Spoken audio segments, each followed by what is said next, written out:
Hello there, this is Being God's Obedient Servant channel. Today we're going to be doing chapter 38 in Genesis. So if you've been keeping up with me on this, then this one, it throws you for a little bit of a loop till you realize we're speaking of one of the children here of Jacob's. Jacob has 12 sons. He thinks uh, one is dead, but he's actually been Joseph. He's been sold into slavery. But and so like this one, it almost sounds like a story that goes weird and it's like, why is this even here type thing. And but it does have a purpose later on. Um, Before also, I was saying before I was didn't remember what all languages was translated the Bible from, and I totally forgot. It was like idiot me, Aramaic. That was the other language at the time, and also Latin. So that was one I didn't know about that I just researched and found out that some of the Bible was also written in Latin that had to be translated into English for the King James version. So uh, yeah, at the time, I guess you would say a brain fart or whatever. I have them from time to time and just can't remember all details instantaneously. I wouldn't mind having a photographic memory like Ben Shapiro, but I don't. So, uh, I know more things than he'll ever know, but he has photographic memory, so it helps him out with what he does. So, but yeah, the stuff in my repertoire of knowledge is building a house completely, plumbing, electrical, fixing just about anything known to man. I even understand how nuclear power plants work. So, fix boats, cars, boat motors, inboards, outboards, stern drives, all that stuff. Power sports, motorcycles, all whatever, computers, all sorts of things. Anyways, that's the kind of gifts that God gave me, and so I use them to help people when I can. And used to do most of the stuff for a living, but I have physical limitations now from my injuries from the military worsening and then jobs outside the military finishing me off. So God says, well, don't worry, I'll take care of you, and here I want you to do this. So this is what I'm doing now is Bible studies. So, would have never thought I would have been, but here I am. So I'm going to go ahead and jump right on in here. Chapter 38, verse 1. And it came to pass at the time that Judah went down from his brethren and turned in to a certain Adulamite whose name was Hira. And Judah saw there a daughter of a certain Canaanite whose name was Shua. And he took her and went in unto her. And she conceived and bare a son, and he called his name And she conceived again and bare a son, and she called his name Onan. And she yet again conceived and bare a son, and called his name Shelah. And he was at Shezib, or Chazib. I'm going to say Chazib. Sounds better. Sounds proper. When she bare him. And Judah took a wife for his firstborn, whose name was Tamar. And Judah's firstborn, was wicked in the sight of the Lord, and the Lord slew him. Kind of pause there for a second. You kind of wish that people that were wicked in the eyes of the Lord today would just kind of like disappear or something happen to them, because they're creating a whole lot of problems today. But so this is the difference between Old Testament and living in New Testament times. And so it's that's just the way it is now. So continue on verse 8. And Judah said unto Onan, Go in unto thy brother's wife, and marry her, and raise up seed to thy brother.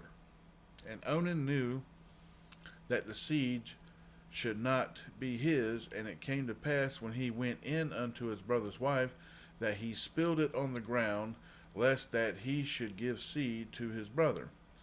And the thing which he did displeased the Lord, wherefore he slew him also. Now, one thing you're going to learn about this study here, this is talking about if there's another story in the line where it goes. It's in New Testament. It's a question given to Jesus trying to trick him up, but it talks about in their traditions in those times that if the father had multiple sons and one son was married and he died before he could reproduce, then the next son in line is to marry her, to have children through her for his brother's sake, and so on and so forth. So this was a tradition back then. I don't know of any country that does this today, but normally it's kind of rare during this time for someone to, be having a relationship, a spouse, a wife, and not getting pregnant easy. It was very common back then to have children.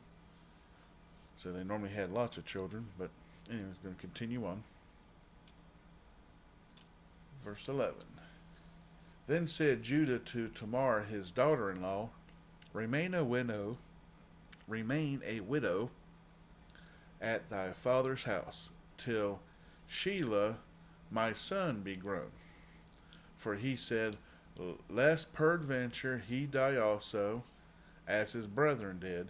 And Tamar went and dwelt in her father's house.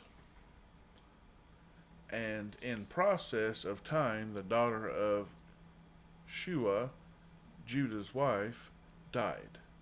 And Judah was comforted, and went up unto his sheep shearers to Timnath, he and his friend Hira the Adullamite. And it was told Tamar, saying, Behold, thy father-in-law goeth up to Timnath to shear his sheep. And she put her widow's garments off from her, and covered her with a veil, and wrapped herself, and sat in an open place, which is by the way to Timnath, for she knew that Shelah was grown, and she was not given unto him to wife. When Judah saw her, he thought her to be an harlot, because she had covered her face. And he turned unto her by the way, and said, Go to, I pray thee, let me come in unto thee. For he knew not that she was his daughter-in-law. And she said, What wilt thou give me, that thou mayest come in unto me? And he said, I will send thee a kid from the flock. And she said, Wilt thou give me a pledge till thou send it? And he said, What pledge shall I give thee? And she said, Thy signet, and thy bracelets, and thy staff, that is in thy hand. And he gave it her, and came in unto her, and she conceived by him. And she arose, and went away, and laid by her veil from her, and put on the garments of her widowhood. And Judah sent the kid by the hand of his friend the Adullamite to receive his pledge from the woman's hand, but he found her not. Then he asked the men of that place, saying, Where is the harlot that was openly by the wayside? And they said, There is no harlot in this place. And he returned to Judah and said, I cannot find her. And also the men of the place said that there was no harlot in this place. And Judah said, Let her take it to her, lest we be shamed. Behold, I sent this kid, and thou hast not found her. And it came to pass about 3 months after, that it was told Judah, saying, Tamar thy daughter-in-law hath played the harlot, and also, behold, she is with child. by whoredom. And Judah said, Bring her forth and let her be burnt. So, in these times, if women were unfaithful and stuff like that, they were dealt with very harshly in those times. When she was brought forth, she sent to her father-in-law, saying, By the man who these are, I am with child. And she said, Discern, I pray thee, who are these, the signet, the bracelets, and the staff? And Judah acknowledged them, and said, She hath been more righteous than I, because that I gave her not to Shelah my son, and he knew her again no more. Oh, and he knew her again no more. Sorry, it's a separate sentence. And it came to pass in the time of her travail that, behold, twins were in her womb. And it came to pass when she travailed that the one put out his hand, and the midwife took and bound upon his hand a scarlet thread, saying, This came out first. And it came to pass, as he drew back his hand, that, behold, his brother came out, and she said, How hast thou broken forth? This breach be upon thee. Therefore his name was called Pharez. And afterward came out his brother, that had the scarlet thread upon his hand, and his name was called Zerah. So this is the end of this teaching here. To be honest, I know that this plays something later on, especially with the brothers that came out, because they were twins, and one after the other. But one started to come out first, stuff of that nature. As I said, every time you read the Bible, you learn something new. But as of right now, I don't remember where this is. Comes into the storyline later on in Genesis. I'm pretty sure it does, and we'll get there. But I just can't remember it right off the bat. But, the one thing from the story was that, this woman was being faithful and doing as she was told to do by her father-in-law, but her father-in-law didn't uphold his word to her. So, but now, as I said before, and he never knew her again, which means he never had sex with her again. So, this now Judah with Tamar, he has 2 more sons. But in the times, I can't remember. I think it was, I was studying something different. But one of those is that a father should not look upon, should try not to see the nakedness of his daughter-in-law. And it's not in the Bible yet, but it is in the Bible later. And it comes to, there's a lot of rules and guidelines about this, about who can you seek to have as your spouse and stuff of that nature. And we'll get to that part, so I'm not going to jump too far ahead. But yeah, this was a very wrong thing that happened between them two. But he was ready to punish her, but he wasn't going to punish himself for what he done. There's another saying that's later on in the Bible where I think Jesus says, it's talking about people judging others. And it goes along like, don't talk about the splinter in my eye while you have a beam sticking out of yours. And that's a good thing for all of us to remember is, before we want to judge others, we got to look at ourselves and judge ourselves first and say, are we righteous? Are we right? Are we doing what we're supposed to be doing? And because everybody's always going to have something to where they're not, following God completely on. Some people call it strongholds. It's certain things that people battle with. I may have talked about this before. I know I talk about it with others a lot. And that's the beauty of being under grace is God understands the strongholds. Is more like, the addictions in life, the things that's just some things are easy to stop, like you know, say you find out about, you're supposed to take care of the holy temple, which is your body, and, say that you just started smoking or something, and you find out that it's bad for your body, which is frowned upon by God. And so you quit, and it's easy to quit because you're not really addicted to it yet, but you got somebody that's been smoking for 10, 15 years already, and for them to quit, it's a totally different ball game because it's already become a part of their life, and it's a very strong addiction. I smoked for almost 30 years, and God helped me quit, and I know that He would help others is if they ask. I guess if they ask in the same way, because see now I can't even stand the smell of cigarette smoke, but before I was around it my entire childhood. My parents smoked, my aunts, uncles, everybody, my grandparent, my grandma. Everybody around me smoked. I just thought that was what being an adult was. You drank coffee and smoked cigarettes. I never could drink coffee, so that's one stronghold I don't have.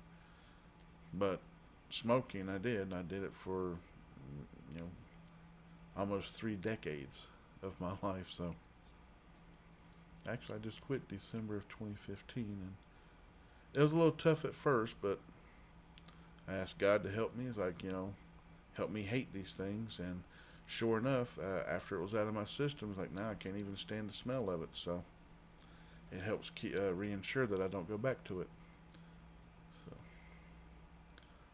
but yeah, it's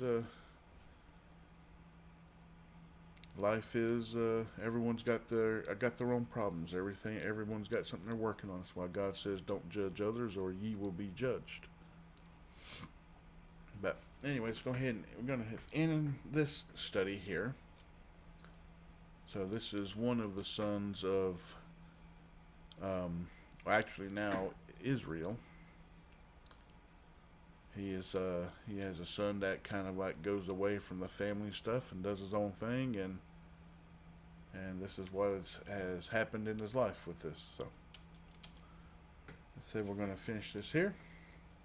I'll get chapter 39 ready. We'll be going back into the story of Joseph now. Like I said, because we had Joseph just sold into slavery, then we have this story, then we're going to be going back to Joseph sold into slavery again. And it's like, I've always confused me. Like, why is this story in the middle here? But I guess they had to find some place to put it, and that's where they put it, since Judah was a part of selling him into slavery, and then he left his family and did his own thing, and now we got to get back to Joseph. So, hope y'all have a good day, a good week. I hope your week has been good. So yeah, this is Wednesday. So it's almost Christmas time. So I hope I'll remember the reason for this season, they say. Because it's not about getting expensive presents or, trying to buy the fancy gifts or this, that, and the other. It's about, the birth of Christ and the, grace and salvation that we have now because of what He did for us on the cross. We have so much to be thankful for just in that alone. I mean, we do give gifts, and that's supposed to represent the gifts that were brought to Jesus on the night of His birth. But yeah, we all know that the day we're actually celebrating is not the actual birth of Jesus. We don't really know what day He was actually born. So it's just like Sundays we celebrate, God. We've made that our Sabbath. Christians have.